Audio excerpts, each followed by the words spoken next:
जय भीम साथियों। आज की वीडियो में आपके लिए बहुत ही खास होने वाली है, क्योंकि आज की इस वीडियो में आपको बताऊंगी कि आखिरकार क्या कारण है कि डॉक्टर साहब आम्बेडकर जी को संविधान समिति का अध्यक्ष बनाया गया था और बाबा साहेब को संविधान बनाने का काम सौंपा गया था। आज की वीडियो में इसी विषय पर होगी, तो वीडियो के अंत तक बने रहे, जिसमें आपको सही और स्पष्ट जानकारी मिलेगी। 26 नवंबर 1949 को भारतीय संविधान बनकर तैयार हुआ था और संविधान के निर्माण में उन्होंने ही महत्वपूर्ण भूमिका निभाई थी। पर हमें यह जानना भी आवश्यक है कि बाबा साहेब आम्बेडकर को संविधान सभा में प्रवेश करने के पूर्व किन किन परिस्थितियों का सामना करना पड़ा, जो उन्हें ऐसे उच्च शिखर तक ले गई। सन 1945 में जब द्वितीय विश्व युद्ध समाप्त हुआ, तब उनके बाद भारत को सत्ता सौंपने का मसला खड़ा हो गया। यानी 24 मार्च 1946 को ब्रिटिश प्रधानमंत्री लॉर्ड एटली ने ब्रिटिश मंत्रिमंडल के 3 सदस्य यानी लॉर्ड पथिक, लॉरेंस सर स्ट्रेपकिप्स और एबी एंजल्टेर को भारत में राजनीतिक गतिरोध को रोकने और भारत को सत्ता सौंपने के उद्देश्य से भारत भेजा गया और इसे कैबिनेट मिशन कहा गया। मिशन ने भारत के तथा कथित प्रमुख नेताओं से मुलाकात की। उसके बाद 5 अप्रैल 1946 को उन्होंने अंबेडकर और मास्टर तारा सिंह से भी मुलाकात की, जिसमें अंबेडकर ने सदियों से शोषित और वंचित वर्ग के लिए पुस्तक आवास और नए संविधान में उनके सुरक्षा संबंधित मांगे प्रस्तुत की, जिन पर पूर्णतः ध्यान नहीं दिया गया। और कैबिनेट मिशन ने जब संविधान सभा और अंतकालीन सरकार की जब रूपरेखा संबंधी योजना की घोषणा कर दी, जिसमें डॉक्टर आम्बेडकर ने उसके द्वारा रखी गई कथित दलितों के लिए मांगों की उपेक्षा की गई। फलत उन्होंने संगठित होकर आंदोलन कर दिया, जिसके चलते सवर्ण हिंदुओं और दलितों में संघर्ष की स्थिति उत्पन्न हो गई। और जब सवर्णों ने अंबेडकर के भारत भूषण प्रेस को आग लगा दी, तब जिसका संचालन डॉक्टर बाबा साहेब आम्बेडकर के पुत्र यशवंतराव आम्बेडकर करते थे। उसके बाद कैबिनेट मिशन ने हिंदू मुस्लिम समान प्रतिनिधित्व के आधार पर अंतकाल सरकार की रूपरेखा संबंधित योजना की घोषणा की, जिसमें 14 सदस्य थे, 5 कांग्रेसी और सवर्ण हिंदू, 1 कांग्रेस दलित, 5 मुस्लिम लीगी और पारसी सिख तथा ईसाई का एक प्रतिनिधि लेकर हिंदू मुस्लिम मतभेदों में चलते इस योजना को स्वीकार नहीं किया गया। उधर डॉक्टर भीमराव आम्बेडकर ने दलित वर्गों की उपेक्षा की जाने पर अहिंसात्मक संघर्ष करने की घोषणा कर दी और डॉक्टर बाबा साहेब आम्बेडकर ने पुनः से अपना आंदोलन प्रारंभ कर दिया और बताया कि दलितों के हितों के लिए कैबिनेट मिशन द्वारा पूर्णतः उपेक्षा की गई। जबकि 7 जुलाई 1946 को विरोध प्रदर्शन बंबई में किया गया और भारतीय कांग्रेस कमेटी के कार्यालय के सक्षम भी नारेबाजी की और उसके बाद प्रदर्शनकारियों का जुलूस पास के एक मैदान में सभा में बदलकर, जहां दादा साहेब गायकवाड़, बापू साहेब राजभोज आदि नेताओं ने अपने भाषणों में जब मिशन योजना, कांग्रेस नीति तथा सरकार द्वारा दलित की उपेक्षा की और कड़ी आंदोलन की, डॉक्टर भीमराव आम्बेडकर के दलित फेडरेशन के निर्देशानुसार देश के अन्य प्रांतों में जब भी आंदोलन तथा विरोध प्रदर्शन शुरू हो गया और उस वक्त बंबई प्रांत में ही अकेले 1150 आंदोलनकारी गिरफ्तार किए गए, जिसमें 128 महिलाएं भी थीं। उत्तर प्रदेश तथा मध्य प्रदेश में भी हजारों की तादाद में आंदोलनकारी गिरफ्तार किए गए और कांग्रेसी दलित नेताओं जिन्होंने हमेशा अंबेडकर के श्रम और संघर्ष का लाभ उठाया, वो भी अंबेडकर के खिलाफ जहर उगल रहे थे, जिनमें प्रमुख तौर पर डॉक्टर बाबा साहेब आम्बेडकर के विरोधी बाबू यानी जगजीवन राम थे, जो कि सदैव कांग्रेसी पिट्ठू बने रहे हैं। बाद में वे ब्रिटिश भारत के अधीन प्रांतीय विधानसभाओं के चुनाव किया और जिसमें 296 सदस्यों को चुना गया। जब संविधान सभा की 60 सीटें परदेशी रियासतों के प्रतिनिधित्व के नामांकन से जब भरा जाना था, तब इस चुनाव में कांग्रेस और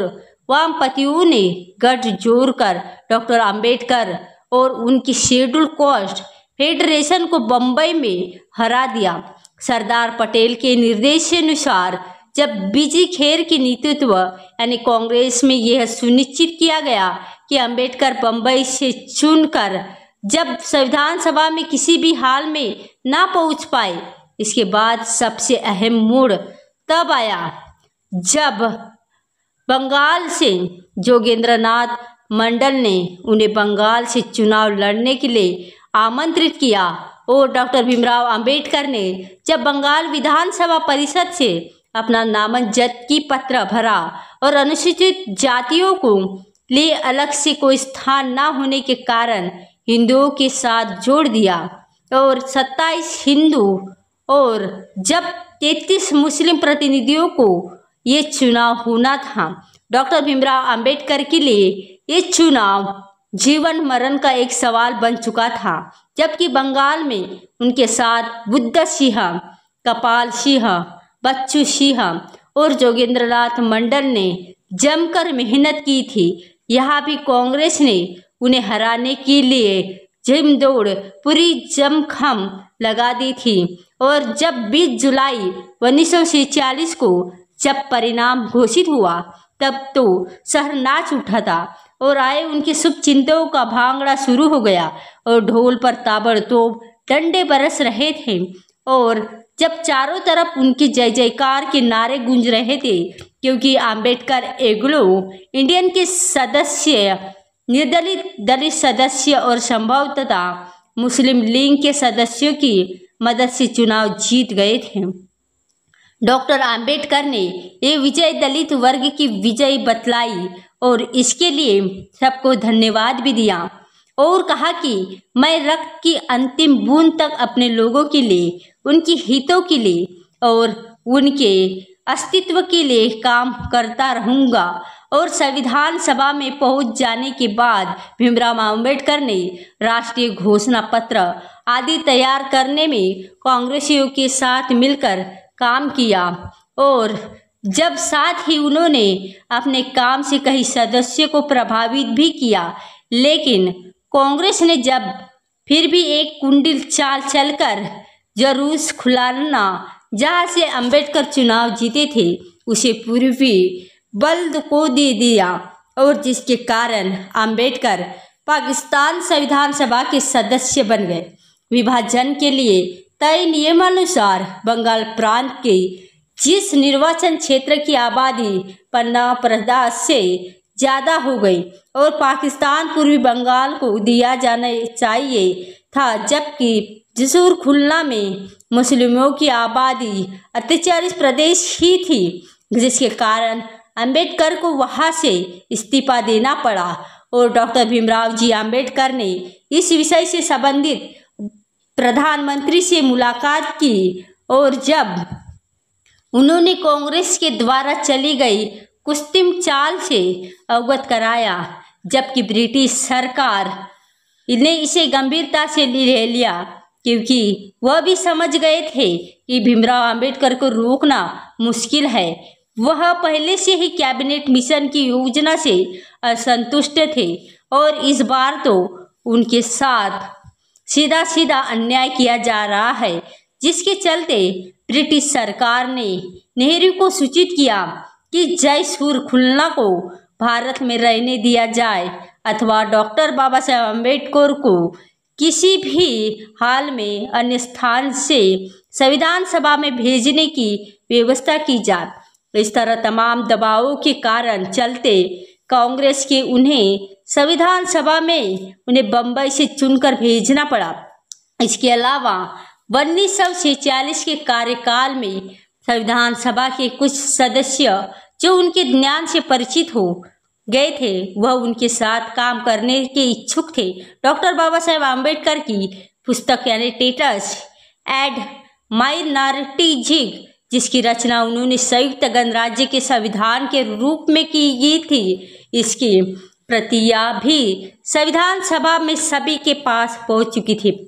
जिसे पढ़कर सभी उनके उत्कृष्ट ज्ञान के कायल हो गए थे। दूसरी तरफ नेहरू किसी संविधान विशेष नन्ही की तलाश में थे। ऐसी स्थिति में डॉक्टर राजेंद्र प्रसाद ने 30 जून 1947 को बम्बई के प्रधानमंत्री बीजे खेर को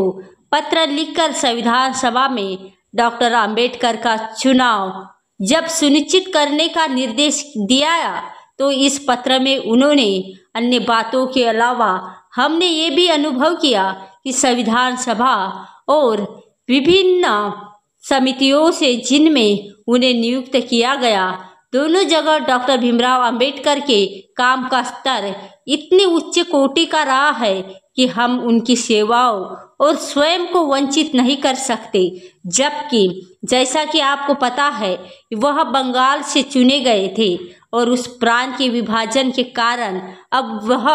संविधान सभा के सदस्य नहीं रहे। मेरी प्रबल इच्छा है कि उन्हें संविधान सभा के लिए निर्वाचित कराया जाए ताकि 14 जुलाई 1947 से शुरू होने वाले अधिवेशन में निर्वाचित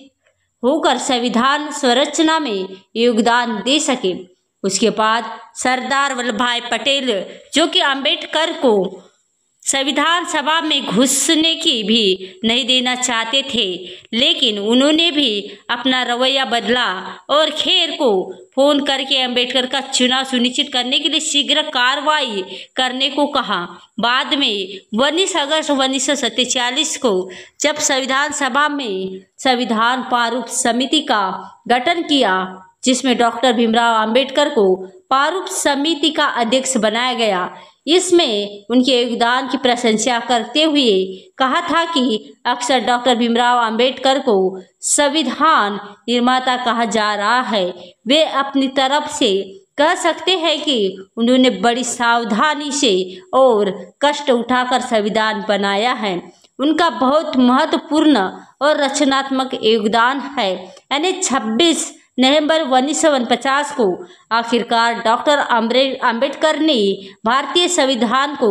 2 वर्ष 11 महीने और 18 दिन में देश को समर्पित कर दिया। इसलिए इस दिन को संविधान दिवस के रूप से मनाया जाता है और गणतंत्र भारत में संविधान को 26 जनवरी 1950 को अमल में ला गया है। इस अवसर पर डॉक्टर राजेंद्र प्रसाद ने कहा था कि सभापति के आसन पर बैठकर मैं प्रतिदिन की कार्रवाई को ध्यानपूर्वक देखता रहा और इसलिए प्रारूप समिति के सदस्य विशेषकर डॉक्टर भीमराव अंबेडकर ने जिस निष्ठा और उत्साह से अपना कार्य पूरा किया है, इसकी कल्पना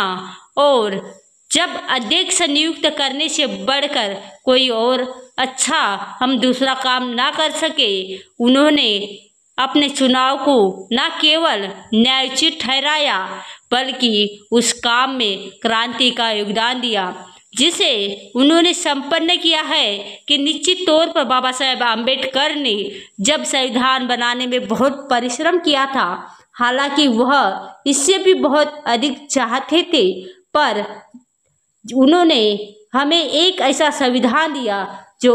जाति, लिंग, नस्ल, धर्म और जन्म स्थान के आधार पर भेदभाव को निषेध करता है, बल्कि सदियों से जो शोषित वंचित वर्गों से सामाजिक, आर्थिक, शैक्षणिक और राजनीतिक रूप से मुख्य धारा में लाने के लिए अक्सर। दोस्तों, तो आज का इस वीडियो में बस इतना ही। वीडियो पसंद आए तो वीडियो को लाइक करें और हाँ, हमारे इस वीडियो को शेयर करें। और अभी तक हमारे चैनल को सब्सक्राइब नहीं किए तो सब्सक्राइब करें और नीचे कमेंट बॉक्स में जय भीम जरूर लिखें।